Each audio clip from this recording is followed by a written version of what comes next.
Early Quranic manuscripts like Al-Husayni are consistently contributed to Uthman when they clearly are not.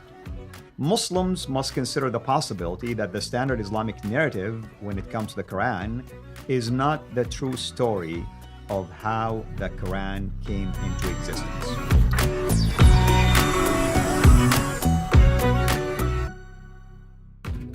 For the last few episodes, we've been zooming in and highlighting a number of early Quranic manuscripts, and today is a continuation of that focus.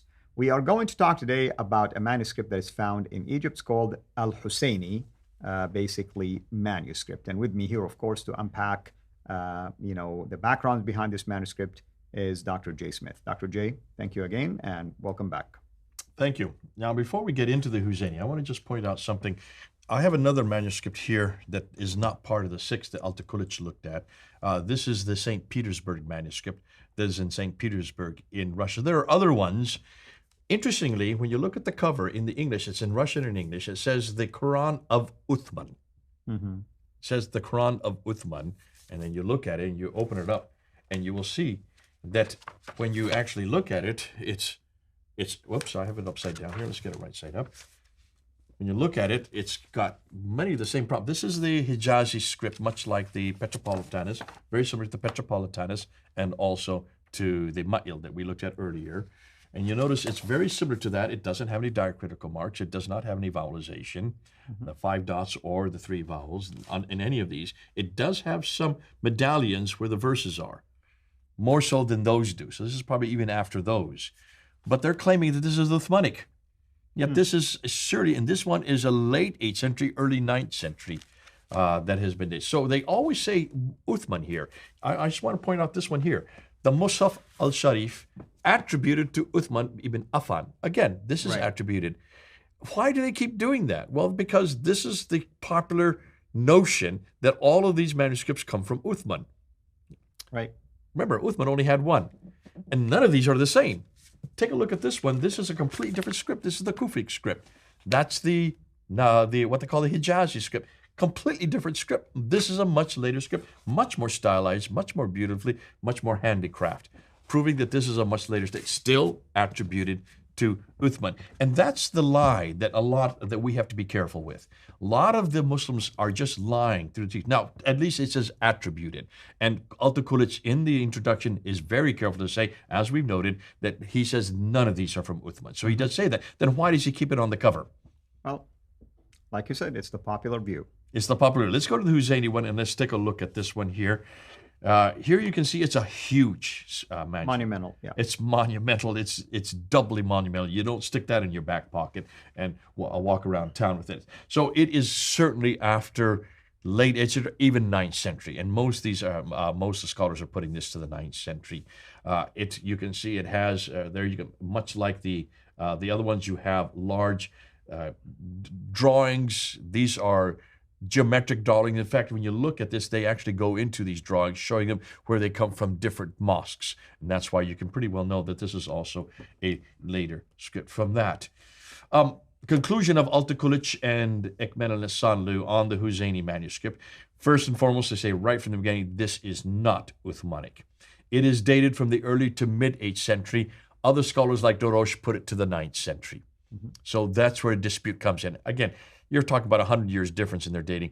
How is it that Ekmel and Altıkılıç say? They don't really say why they make that claim. They just know it's not 7th century. So they're putting it back to after Al-Hajjaj and after Al-Malik. That's true.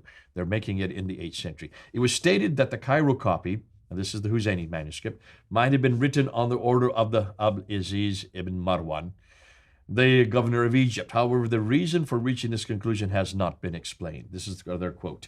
We share the view that this copy is not one of the Musafs attributed to Caliph Uthman at all. What's more, when you look at it, and you'll see it has manuscript variants, but this is what's interesting. Look at the manuscript variants. Every one of these are coverings. This is something that the Husayni manuscript has a erasers or deletions, basically. No, these are coverings. These are not erasers or deletions. The idea is to erase something by covering it. You don't want it to be read. These are tapings. Right. I hope you all realize that. So you can see a tape there, a tape there, a tape there.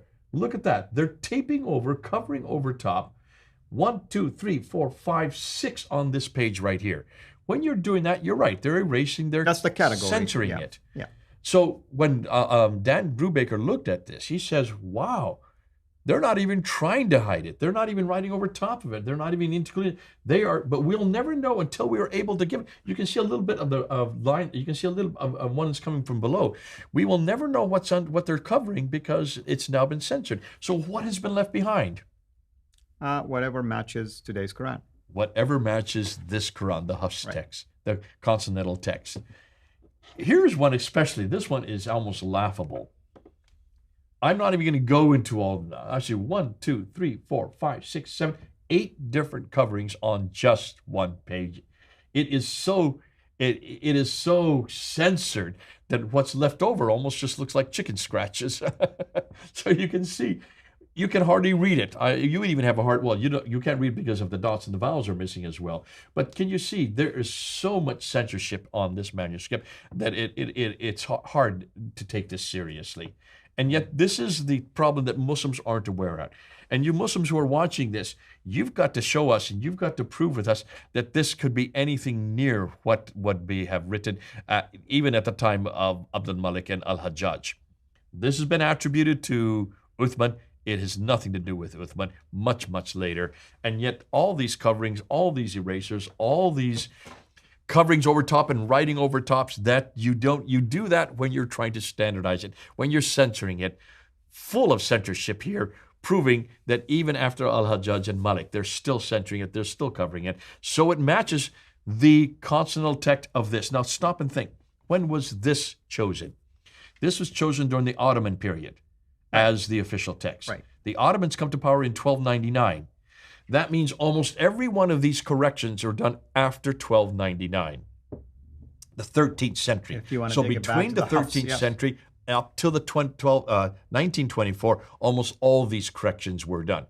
So for the 13th up to the 20th, so that 700-year period is where we know all this happened. And the reason why, because the Ottomans controlled all these manuscripts.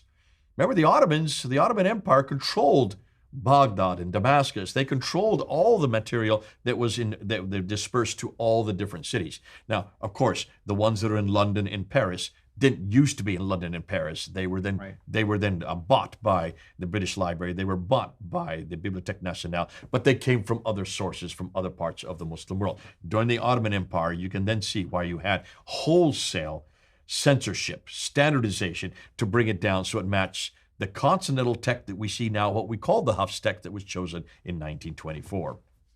Wonderful, wonderful work as always. Thank you so much for highlighting this. Next time, I'm going to talk about yet another one of those early Quranic manuscripts. This one is a palimpsest. It's called the Sana manuscript. It's a collection of many manuscripts, but there are specific ones that we are going to focus on. Until next time, have a blessed day. Thank you for watching this video. Be sure to like and subscribe to our channel, Sira International, and click on the bell so that you receive notifications whenever we publish a new video or go live. I would also like to appeal to you to consider becoming a Patreon patron by clicking the link right below. By doing so, you can give towards the production of these videos. There are also other options for you where you can give to our channel. I thank you from the bottom of my heart.